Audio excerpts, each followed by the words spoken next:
Hey everybody, Perp580 here. I tweeted not long ago that I wanted to make a video talking about E3 and everything that happened on E3. But I wanted to tackle the elephant in the room because Nintendo, of course my channel is very Nintendo. Yep. The only thing that they showcased on their floor was The Legend of Zelda Breath of the Wild. And so my friend Miguel, or Mike, is joining me here today because we're going to talk about Zelda Breath of the Wild. And starting off with the trailer, we get to see a lot of scenery, and it's a humongous world. You can climb basically anything. It's beautiful, man. The whole You're- world is just beautiful. And you're Link Drake from the Uncharted series, and you can climb basically anything. If you can see it, you can touch it. If you can touch it, you can climb it. As long as Basically. you have the stamina in your bar, you know. And you can eat meat there and mid climbing, so it's gonna be there's gonna be a lot of in-depth strategies to traverse the world, and it's completely free roam, open world exploration, so you can go anywhere at any moment in time, and you can even go directly to the final boss when you start the game. So And get wrecked, but you can. you're gonna get wrecked a lot. So speedrunners are happy about that. Yeah. You can finish the game as soon as you start it. It's So gonna be quite interesting to see. And you know, and also we have a new inventory, like an inventory system.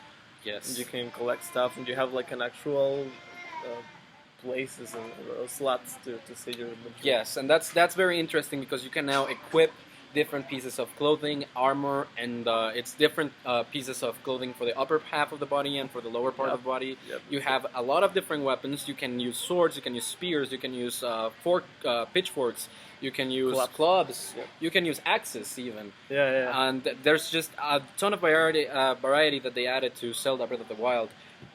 And you can see that right from the get-go. If you saw the demo from the E3 broadcast, Yeah, that's true. as soon as you start the game, you just go out and it just says The Legend of Zelda Breath of the Wild on the bottom part. Yeah. And then you can grab a tree branch, and there's also an axe, and there's a ton of stuff. And Yeah. from gameplay things from the demo, we can see bows, we can see different kinds of bows. We can see fire rod. There's a fire rod item Yeah. that you can equip, and you can burn everything. So there's a lot of variety in things that you can equip and that you can do right from the get-go. A lot of people is gonna. I've been hearing a lot of comments about this. This does not feel like a Legend of Zelda game. This does not feel like the other games, but I like it. I like the new stuff. I like it. I like that they're changing the formula. They're not sticking to what they've done before, and that's I think a lot of what people wanted from Skyward Sword, Yep. basically. Because Skyward Sword was the latest 3D Zelda that they made, and a lot of people were disappointed with Skyward Sword. I personally liked it. I know you haven't finished Skyward Sword yet, Not yet. but I personally like it a lot.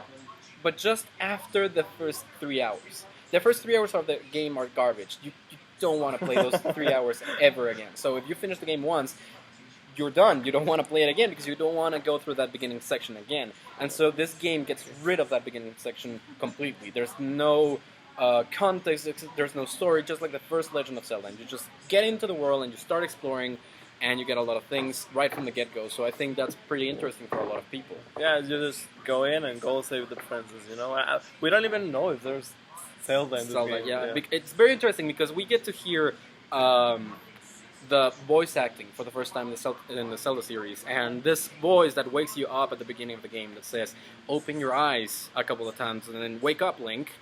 You have to save Hyrule" or whatever. Then this new voice, we don't know if that's Zelda or if that's your companion character. Navi again. It's your Navi, yeah, sure, or Fi. God no. Fine. So we don't know who that is, but it would be interesting if it was Zelda, because that would mean voice acting for the main character, which is Yeah. Zelda, and I would expect to see voice acting for Ganon as well, because this is no spoilers. They already confirmed in the demo. There's a section in which they talk to you and they tell you you have to stop Ganon's minions. So Yeah, I mean, Ganon has something to do with the story. Ganon's Probably the- not main villain, but That will be interesting to see. You know, it's not the main villain, but it's like like a bigger threat. It would be interesting to see the mice come back, and you'll see what I'm talking about when you finish Skyward Sword. But it would be interesting to see the mice come back and take over for Ganondorf. Basically to have Ganondorf be the scent of this game, and be taken over by some other evil forces. That will be cool to see. Yeah. I'm talking about the E3 demo, the gameplay, the show. You see, I was talking to you a few minutes ago that we saw this race, this little character, the one from the Wind Waker. Yeah, the Koroks. Those guys. I've only played once. That tells me, in my opinion, I believe that this game is gonna be in that timeline, in the one when Yes. Hyrule flew. Yeah, exactly, and we were talking about that just a minute ago. So basically, this game can fit. It could have fit anywhere in the timelines, really. You could have had somewhere in between Ocarina of Time, or well, Majora's Mask and Twilight Princess. Yeah. But we see that this Link is a Link from a previous game. He was asleep at the beginning of the game, and in some interview or something, it's on Nintendo's channel. So if you want, check out all their videos on Zelda Breath of the Wild. And they say that Link was asleep for 100 years. So Yep. it has to be a previous Link because he already knows how to do a ton of shit. Yeah. Um, and they say that, well, there's Koroks in here, so that means that there has to be some connection to the Wind Waker, which Yeah. is where the Koroks evolved, like the Kokiri evolved into Koroks or were transformed back into Koroks Yeah. or whatnot. And it's interesting because whenever you see the Deku Tree, and the Koroks are the spawn of the Deku Tree, whenever there's a Deku Tree, there's a magic meter. And I'm curious to know if there's going to be a magic meter on Breath of the Wild, because you already have your stamina meter and you already have your life gauge, which is your hearts again. I mean, I'd like to see magic items return, but at the same time, it would feel a little bit constraining with all these meters and all these things that you have to take Too many. care of. Yes, Yeah, too because you will have to micromanage your stamina. You will have to manage the climate is also going to have an effect on Link. So if it's too cold, you have to equip something that is warm, so you don't lose health because you're on the cold. Yeah. And you'll just have to micromanage a lot of things. So it would be cool if there was something akin to the magic meter, but alas, a little bit different, so it doesn't feel too constraining. Do you think that the amount of weight you're carrying on your armor is gonna be reflected on your walking or on your speed? Probably not on your speed, but probably on the amount of stamina that you are using up when climbing, for example, or when running. Because I've seen stamina deplete like that. Yeah. And I've seen gameplay in which Link runs and the stamina completely depletes in like 2 seconds. And then I've seen footage in which Link is running and the stamina depletes in 4 or 5 seconds. Yeah. So I guess it depends on how many items you're carrying or how heavy your actual weapon, your current weapon and shield are. That and I don't know. It's going to be very in depth. And something that I saw too is the difficulty of the game. I mean, of course, the first bokoblins that you meet in the game, they deal damage for half or quarter of a heart. Quarter, I remember. A quarter of a heart at the very beginning. But then there was a section in the E3, the Treehouse Live event, in which they reached an area that had many red bokoblins, but then a black one. And they said this one is like a bigger rank, so it's gonna be harder to take out. And I saw gameplay of that later on that day on the show floor. And this bokoblin did 2.5 hearts of damage per hit, so that's a lot. Yeah.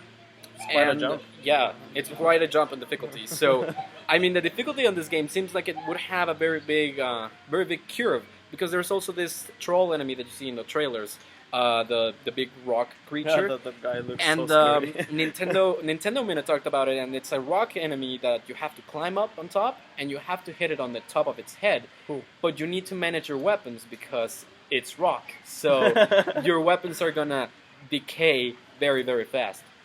So, I mean, there's going to be a lot of in-depth things that go into the Zelda game. The enemies are going to feel more of a puzzle than what they did in Skyward Sword, probably. And I just can't wait to see how they implement the shrines and the enemies and the bosses, because the shrines are the way that you get items now, instead of just going to a dungeon and getting stuff. Yeah, actually, it sounds like the enemies are going to be so more complex, and the mechanics of the whole game are evolving a lot. Yes. So I'm looking forward to that. Yes, I'm looking forward to that as well. And, well, we got to see the world. It's an enormous expanse. During E3, they only showed a plateau, and a little bit ahead of that, like an area after that, and it's the Ice Mountain. So you get to see how big it is. Like, on the map, it doesn't look all that big. It's just a section, and it fits into the gamepad. But as soon as you get out and actually see that in front of you, it's humongous, and you can see animals, and you can see enemies, and you can see structures, and you can climb on a lot of things, and it's just you can explore a lot in this game. So I think people are gonna get a lot out of this game when it comes out. I'm probably not gonna finish it for a good 4 or 5 months that I'm gonna spending with it. It's gonna take it's gonna take a long while. So that's the thing with the new Zelda Breath of the Wild. Like it looks very very big. It looks very detailed. It seems like it has a lot of in-depth stuff in it. And I don't know. Is there anything that caught your attention while you were watching? I remember from the first trailer we got from the Zelda, the the cinematic now, and he was like escaping from one of these Guardians. incredible Yeah, things. yeah, from The Incredibles. And he uses an arrow, a bow and arrow to shoot it down. Right. And it's like a special arrow that deploys and moves weirdly and Yes. shines and stuff. But I didn't see it on the gameplay. I mean, I think it must No be sé por qué, an al revés, ahí advanced, como an advanced Zorn o item. algo I don't así. know. Yeah, it does seem interesting. So basically, what I think is that these the arrow types, you're gonna get some of them from later enemies because they're implementing a lot of technology. So for example, Link has this weird thing that they call Sheikah Slate. They're not fooling me. It's a smartphone. It's a gosh darn smartphone. So Link has this new thing, the Sheikah Slate, and that's where he obtains new powers from. So he has this imitation power, and he can move things just with his mind or whatever. Yeah. And he has the ability to just create bombs out of nowhere with this thing, and it's just regular bombs and remote bombs. So I think it has something to do with this technology, and you're gonna get one of those arrows or an amount of arrows in one of those shrines. Yep. Or one of the dungeons even, because I think shrines and dungeons are separate entities. And so people are rumoring that there's around 4 dungeons in the entire game because there's just so much to do on the overworld. So Makes sense. you would get the arrows in one of the temples or one of the dungeons or whatever. And the other things you would use as regular things over on the overworld. So I think these arrows are going to make your life a whole lot easier when dealing with tech enemies, but are not going to deal a lot of damage to actual live things. Because Like organic things. exactly, because during the demo you can see people firing or shooting fire arrows and regular arrows at guardians, because there's a section in which you can actually fight a guardian, but they're embedded to the ground, and they shoot at them.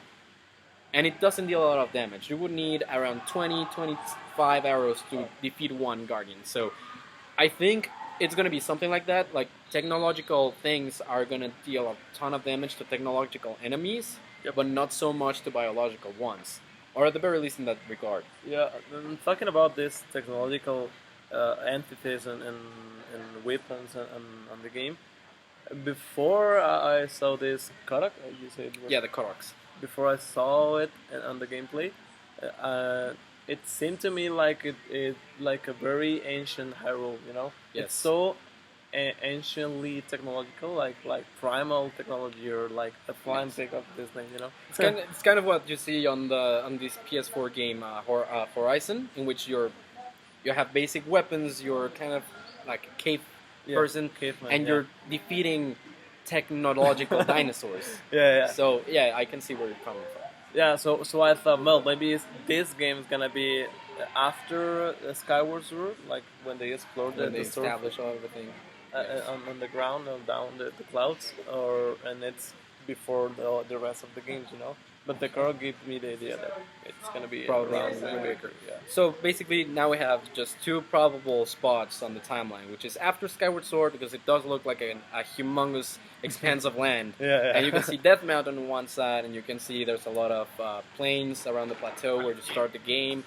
And there's just a ton of things to explore. So it does seem like it could be a Skyward Sword type of place. Yeah. But with the inclusion of other races like the Koroks or whatnot, it could very well be on the Wind Waker side of the timeline. So Yeah, it does. that's interesting to think about. And well, something else that I wanted to talk about in respect to Zelda Breath of the Wild is all the mechanics that they're incorporating. For example, like the cooking, the crafting, and every piece of equipment that you get. Yep. It looks like it's gonna be very in depth too, because I I was watching Nintendo Minute the other day, and they say that you can hold up to 5 items at the same time before cooking. So every recipe can hold up to 5 different items, and that's going to be interesting because that makes it basically impossible to know how many recipes you're going to be able to make Yeah, by the very end of the game because we have bokoblin horns, you have bokoblin arms, you like. I think the arms are a weapon, kind of like a sword, but they're just grabby hands like this all the time. But you have the bokoblin something or other. You have different bokoblin parts or bones or something that you get from Stalfos. Yeah. And you get other miscellaneous stuff like you get mushrooms, you get bugs, you get apples, and there's just a ton of stuff that you can collect over the world, and you can cook everything and make different items with different purposes. So it's quite interesting that now you heal with eating. No? yes, I don't want them to get rid of the health potions, you know. yes. But it's interesting to see that you have to eat them. Well, I think it's interesting because if you cook only mushrooms, then you'll get a potion. You'll just brew a potion out of it. But if you cook the mushrooms with meat or with something else, you will get a skewer. So Yeah. it looks like it's going to be very interesting to see, and you can just get a ton of items and stock up on recovery and get a lot of stamina out of things, and recover health as well as expand your health limit. Because there's items that give you temporary hearts. Instead of being red, they give you yellow hearts, and whenever you lose health out of those yellow hearts, they're gone forever. Yeah, so that's kind of what Binding of Isaac used to do. When it came out, there's these red hearts that replenish your actual health, and then there's these gray hearts that give you extra hits. But as soon as you get hit, you can't replenish those; they're gone. So it looks like they're incorporating a lot of stuff from the very different games. Of course, people right now, Dark Souls 3 came out not so long ago, so a lot of people just sprung to the conclusion, oh, Nintendo's just copying the model from Dark Souls 3. And it's not true. They're just bringing a lot of elements from open world games, open world exploration to their version of Zelda game. So you got your equipment, you got your, you got to manage for your food because Link can get hungry now, so Link's got to eat, I guess. Inventory. Your inventory management, different type of weapons, your weapons, of course, and I'm probably thinking because on the gameplay you can see Link hitting people with clubs, you can see Link hitting people with spears and with axes, and you can see that when he's wielding an axe, he does this very wide movement, so he's slow, but he hits really, really hard. So he bumps enemies away and he takes their weapons out, so he can grab them and just switch weapons on the go, and that's something else that I love about this new game. You don't have to enter an inventory screen to switch. There's just a quick menu that you tap one button and you can switch with a stick. It does take a little bit longer to get to the latest things that you got, but I think it's very good that they're implementing a quick menu for that. Yeah, it's better than pausing the game and going to the inventory and exactly selecting. And we already had that of switching or picking up weapons that your enemies left in Wind Waker. Yes, exactly. You can do that. So. It's very, very interesting. And something else that you can do, for example, when you select your powers that you get from the shrines on your smartphone, on your tablet, on your Sheikah Slate, there's one that says Amiibo, and they already showed off 3 Amiibo. So you're going to get an Archer Amiibo, so it's linked with the arch and thing that you said, the arrow, the technological arrow that you get. And nobody knows what these do, so just speculation. I would suppose that these replenish your technological arrows once per day, maybe. And then you got Link in a rider form, so he's on top of a horse and he's just riding with his hood on. So I don't know what this would do. Maybe call a horse to where you are. Because from what I've seen of gameplay, I haven't seen a single horse. I've seen hogs around the world, but I haven't seen a single horse. So probably call a horse to where you are, depending on the grounds or. Yeah, because I choose to believe that they're randomly on the world. You have to find it. Yeah, so it would take a lot of time. So you want one horse, then you go and tap your Amiibo and you get a horse. Yeah. So that would be one, and then there's a Guardian Amiibo. And that's the most interesting one because it's huge. Like your regular Amiibo is like this size, and the Guardian looks like it's gonna be like this. It's gonna be humongous, and it's gonna be the first Amiibo that's gonna have flexible parts, so you can move the legs around, and it's gonna be interesting. But what would the Guardian Amiibo do? Like, would it summon a Guardian to fight for you, or would you enter a kind of arena mode and fight Guardians or technological ancient weapons or something like that? like serial boss battles, like one after Exactly. another. So it is very interesting to think about when it comes to Amiibo, because these are extra things that you don't need to complete the game. It can be Yeah. super small things, but entering an arena mode like they did in Twilight Princess HD with Wolf of Link Amiibo, Yeah. it would be pretty interesting to see how they implement that on an open world game and which enemies would be in an arena mode, or how would they tackle an actual arena mode on this type of game. It'll be very interesting, I think. I think they will go from the basic one, like the vocabulary. The bokoblins, the basic bokoblins, and scale it up until a guardian, for example, and then multiple guardians, and then guardians stacked up on top of each other. The spinning like Beyblades. Yes. I don't know. It would be very interesting to see that. And the Wolf Link Amiibo from The Legend of Zelda Twilight Princess HD is also usable with Breath of the Wild. And you only have to tap it on the gamepad, and your save data from Twilight Princess HD, when you complete the Cave of Ordeals, is saved onto the Amiibo, and then when you place it up for Breath of the Wild, the Wolf Link Amiibo comes to your world with the amount of hearts that you completed the Cave of Ordeals with. Oh. And that's pretty interesting. Wow. That's pretty interesting, because that means you have a buddy to help you hunt. There's a buddy that can help you find enemies, protect you when there's enemies behind you. Find food, maybe. Find food, yes. He can hunt for you, and he can bring food back to you as well. So that's pretty interesting. That's a very nice way to get inventory back up and to keep track of your hearts a little bit better, because the enemies can sneak up on behind you and hit you out of nowhere. Yeah. So that looks like a very interesting thing, and it's a very big implementation for gameplay that you're getting out of an Amiibo that came with another game. Yeah. So that's interesting. That seems kind of like the stop and swap that they wanted to do with Banjo-Kazooie and Banjo-Tooie back in the day. The stop and swap was this mechanic in which you had a cartridge inside of the N64, let's say Banjo-Kazooie, and you had some of these items that would transfer data up to Banjo-Tooie, but of course it was a Nintendo 64, so how are you going to transfer data up to that? So you would leave your N64 on, you would take the cartridge out, and you would place the other one in less than 10 seconds, and then the data would transfer, because that's the amount of time that the N64 has the data inside of it. Wow. So it's basically kind of like that. You're transferring data from one game to another to enhance your gameplay quite a bit. And I think that's very interesting, and that is a very nice move on Nintendo's part, because there's now actual motivation to get Twilight Princess HD and get the Amiibo. Yeah, with that's Twilight Princess HD. quite a good use of the Amiibo, you already said. Yes. So I'm interested in seeing what the Amiibos will do for Breath of the Wild, the 3 different Amiibos. I'm personally going to get all 3 if I can. I mean, they're going to be expensive as hell here in Mexico, but I'm going to get all 3 of them if I can. Do you know if you're gonna be able to use the Ganon Amiibo on the new one? Not yet. I've not read a lot of news since the demonstrations and whatnot, but I wouldn't be surprised if you could use all the Zelda Amiibo from the Smash Brothers series and the Wolf Link Amiibo as well. You can use that. So I wouldn't be surprised that they would have a similar effect that they had back in Twilight Princess HD. Yeah. So yeah, probably you're gonna be able to use them, but I don't know. So, is there anything else that you want to add before finishing off? But well, no, I got curious about, but it's like not very canon. Okay. Do you think they were using like the gameplay they shown on the E3 is NX gameplay or Wii U gameplay? They were using the gamepad. Yeah, they were using the gamepad, but then you have the question: will the gamepad be compatible with the NX?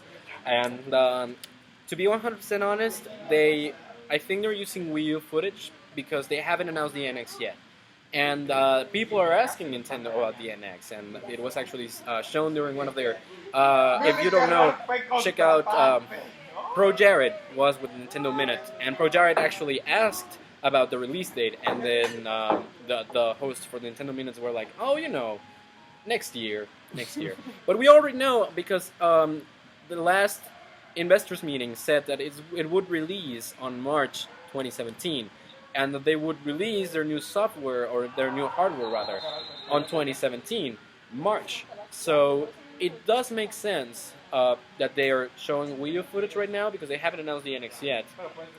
And for people not to get confused with, because I wouldn't want them to do something like they did with the Wii U, Like, we announce a console, but it uses the controllers from the previous console, and then everyone's confused, and it's like, is it a Wii U 2? Is it a Wii 3? Is it a Yeah. peripheral? Is it a new console?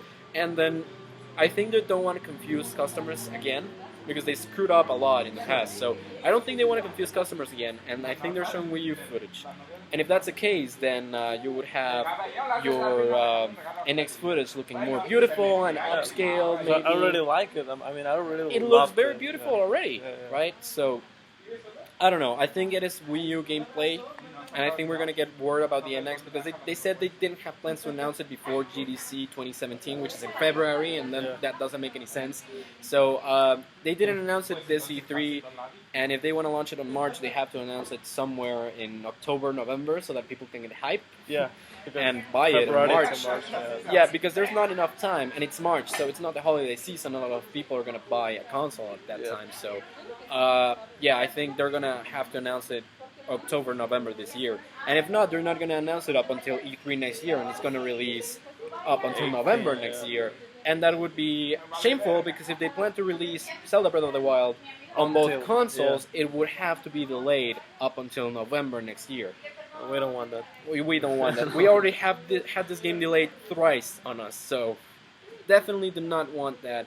It was first slated to release in 2015. Then they said it is definitely coming 2015, just not on March. It's gonna come later 2015. Then they just said no, 2016. That's the year. That's the year, and we're definitely not delaying it again. And they delayed it again. So we don't want it to go and get delayed again. So I would just like it to release on the Wii U, March 2017 at most. But yeah, I think it's Wii U footage. So yeah, So we got a date for this? Like, we don't have a date yet, and that's shameful.